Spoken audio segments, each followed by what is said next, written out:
जय भीम साथियों। सीएल गौतम जी ने जय भीम कानपुर नगर मासिक पत्र चलाया है। इनके पृष्ठ संख्या 2 में दिया हुआ है वर्ष 3 अंक 44 जनवरी 2024।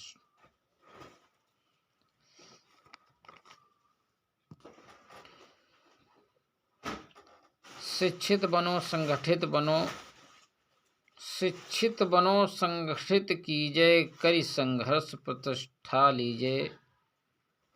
जो अनीत के विरुद्ध लड़ेगा, मर कर भी वो अमर रहेगा। लक्ष्य न ओझल होने पाए, कदम मिलाकर चल। मंजिल तेरे पग चूमेगी, आज नहीं तो कल। उन्होंने लिखा है कि हम किधर जा रहे हैं, सोचना होगा।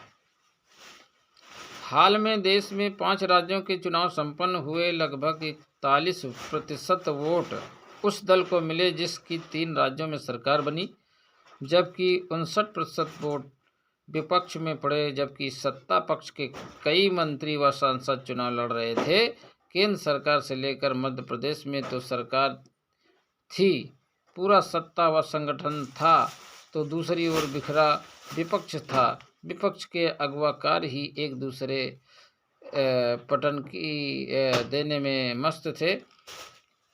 ऐसे में सत्ता पक्ष का रास्ता सुगम हो जाता है। इसके बाद जिनको राज्यों की कमान सौंपी गई वो भी किसी आश्चर्य से कम नहीं है। सबसे अधिक उपेक्षा का शिकार भारत का एससी वर्ग रहा, जिसको कहीं भी शीर्ष व निर्णायक पद पर विराजमान होने का अवसर नहीं मिल सका।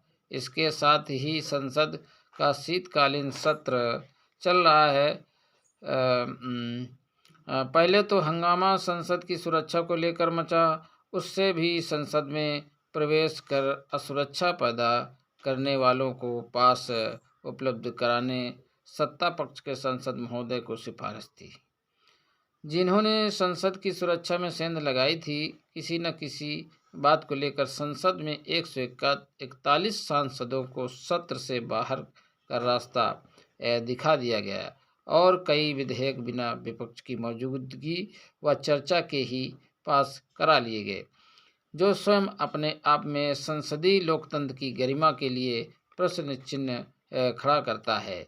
इसके साथ उत्तर प्रदेश और राजस्थान की 2 महिला जजों ने अपनी पीड़ा जाहिर कर न्यायपालिका की न्याय प्रणाली पर प्रश्न चिन्ह खड़ा कर दिया, जो भारत के संविधान के अनुसार स्वतंत्र न्यायपालिका के लिए चिंतन का विषय है। इसके साथ ही चुनाव आयुक्तों की नियुक्ति से संबंधित विधेयक संसद द्वारा पारित किया गया, जिसमें इनको नियुक्ति करने वाली समिति से भारत के मुख्य न्यायाधीश को अलग कर दिया गया, जो चुनाव आयोग की विश्वसनीयता पर ही सवाल खड़ा करता है। जबकि आयोग का कार्य स्वतंत्र व निष्पक्ष चुनाव कराना है, लेकिन जब आयोग के सदस्य ही पूरी तरह सरकार द्वारा नियुक्त किए जाएंगे, जिनको कि सरकार के गठन के लिए चुनाव कराना है, तो फिर उसके द्वारा कराए गए चुनाव को स्वतंत्र निष्पक्ष कहने में प्रश्न चिन्ह लगना तो स्वाभाविक है।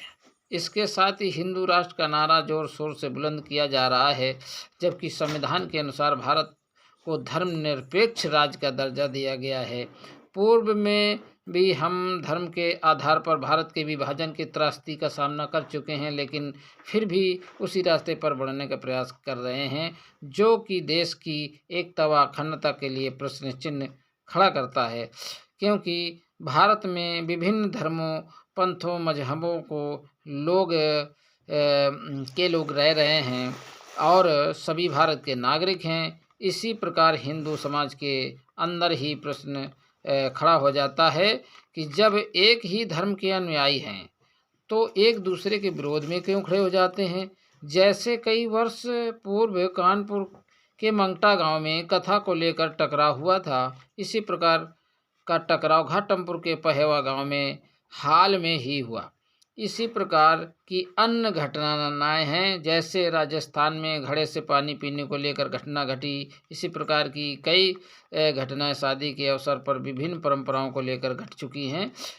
एक और हम सब भाई भाई का नारा लगाते हैं तथा वासुदेव कुटुंबकम की बात करते हैं, तो दूसरी ओर हम अपने ही धर्म भाइयों को उनके धार्मिक, पारंपरिक, सांस्कृतिक क्रियाकलापों में आपस में टकराव पैदा करते हैं, जो हमारे धार्मिक गुरु धार्मिक रूप से एक ही धर्म के अनुयायी होने पर प्रश्न चिन्ह खड़ा कर देता है। इसके साथ कई धर्म स्थलों को लेकर विवाद चल रहे, जो न्यायालयों तक पहुंच चुके। एक और हम कहते हैं कि कण कण में भगवान है, सब में एक ही आत्मा है, सबको बनाने वाला एक ही, उसके नाम भले ही अलग हैं, लेकिन फिर भी हम स्थान विशेष को लेकर टकराते हैं कि पूजा स्थल जगह मेरी है। हमारे इस विचार पर ही प्रश्न चिन्ह लग जाता है।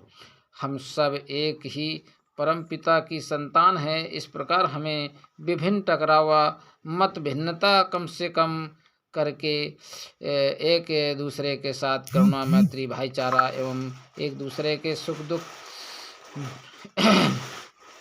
मिल करके सामाजिक सद्भाव कायम करना चाहिए, क्योंकि सबने मिलकर एक जब आज़ादी हासिल की है तो सब के मिले जुलकर रहने से में हमारा कल्याण है, तथा एक बगिया के विविध फूलों की भांति हम मानवता की कल्याणकारी खुशबू को बिखेरते रहें, जिससे भारत की पहचान एक शांति का संदेश देने वाले देश के साथ में कायम रहे। यहाँ से बुद्ध व महावीर जैसे महापुरुषों ने एक मैत्री व शांति का संदेश दुनिया को दिया है।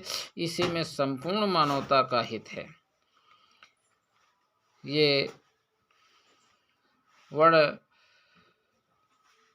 मुख्य संपादक माननीय CL गौतम जी, कानपुर नौमस्ता के निवासी, इन्होंने बहुत बड़े चिंतन के साथ इस पत्र को लिखा, और भी इसमें बहुत कुछ लिखा हुआ है, आगे दूसरे पार्ट में हम आपको बताएंगे। लेकिन ये सोचने का विषय ज़रूर है साथियों कि बाबा साहब की मूर्तियों को खंडित करने वाले कौन होते हैं और क्यों खंडित करते हैं।